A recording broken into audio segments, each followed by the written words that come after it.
If you have found yourself on the 15 freeway heading towards Las Vegas, you've probably driven by this giant, what appears to be a cup of ice cream with a cherry on top, and been wondering, what in the world is this? Well, we're in the city of Yermo. Let's go explore Eddie World.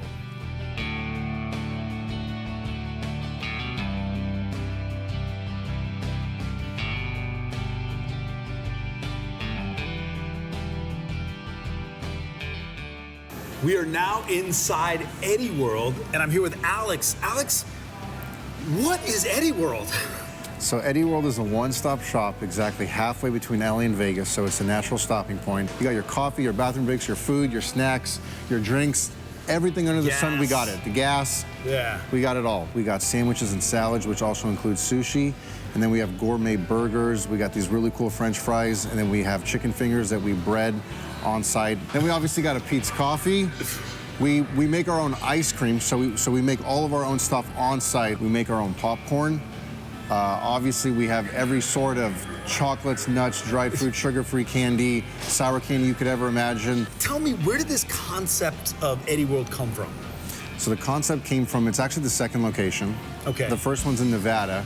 It wasn't quite as big of a scale as this one. It's not quite as over the top as this one, but it still is very big. It's very unique. Everyone kind of knows about it. That one's better known as Death Valley Nut and Candy Company. It's got some unique stuff. When you drive by it, you kind of wouldn't forget about it. And so that concept kind of proved itself very well. And that's on the main road between Vegas and Reno. So we thought between LA and Vegas, a much bigger opportunity. You know, let's put something there that's going to be fun. People are going to go crazy about it. Where does the name Eddie come from? So my dad's Eddie. So it's kind of in honor of him. Okay, gotcha. Yeah.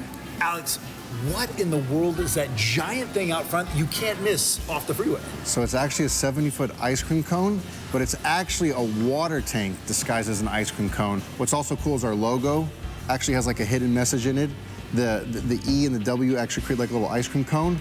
So it all kind of ties in together. So it kind of builds like the picture of what we really are and what we want to represent. And then we made two really cool photo ops. So we have the home, so you can like stand in front of the door, or we have the balloons with like the string coming down, and the idea is you hold the strings, pretending you're almost like floating up. So it's just like a really fun thing to do while you're on the road. My favorite thing about Eddie World is probably the response you get from the kids. Okay. Because, I mean, like, when they come in and they see these stuffed animals, these kids just start going ballistic. And, like, the parents are almost like, oh, I knew I shouldn't have come here, but I'm so happy to see them, happy that it was worth it.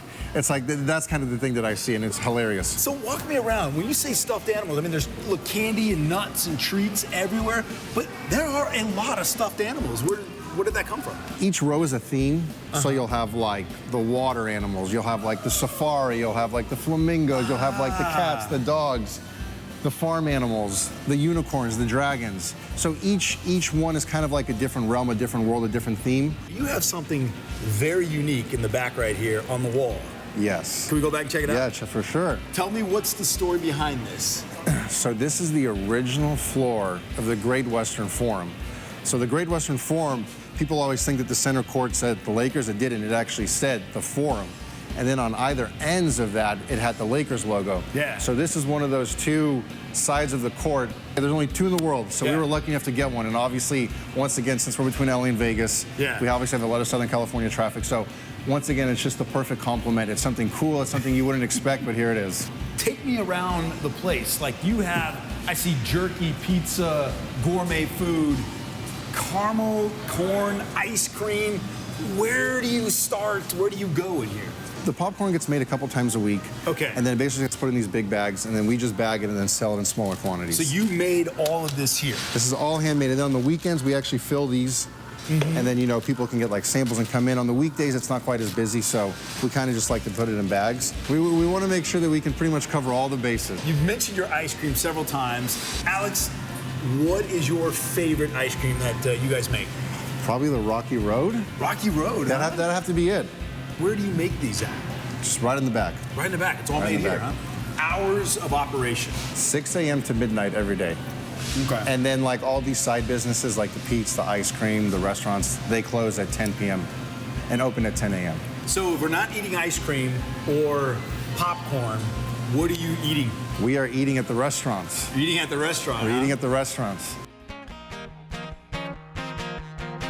What is your thing? Like, when you come down or you're out here, what are you getting?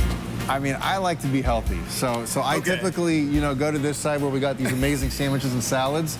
Okay. But for most travelers, since I feel like most times when you're on the road, you just want a really good bomb meal, they're always going typically either for the pizza or the burgers.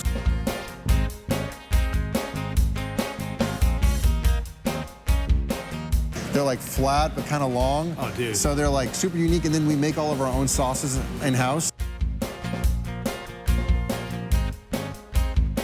You know, you also have options for people who don't eat meat as well, correct? Yeah, so we have a big, you know, vegan and gluten section as well, because we know that that's a big trend nowadays. What do we have over here?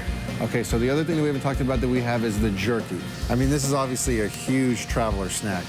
You know what's incredible? You talk about being a travel piece. The first time I ever remember having jerky was with my grandparents traveling out to Bullhead City, Arizona. So it's a very popular traveler snack. crazy. I don't know why, we always had it in the car. I'd always eaten jerky.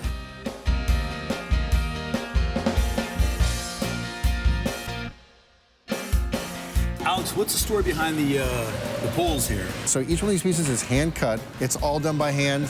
Yeah. And it literally takes, I mean, each column will probably take a month to 2 months. It's subtle, but when people finally, like you said, a lot of people don't quite see it when they first walk in, but if you point it out and you go, oh, every single piece is hand cut, hand laid, and then you realize each one of these is 16 feet tall, and then you see how many there are, it's literally a multi-year project.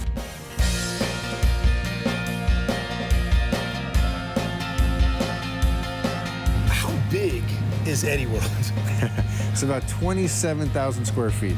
And it bleeds outdoors too, Yes, right? we know that the traffic can get really bad, especially on Sundays coming home. Yeah. So again, beautiful place to kind of just stretch your legs. Alex, man, appreciate it, bro. Thank you. You're very welcome. All right, I gotta pick up my belongings in here.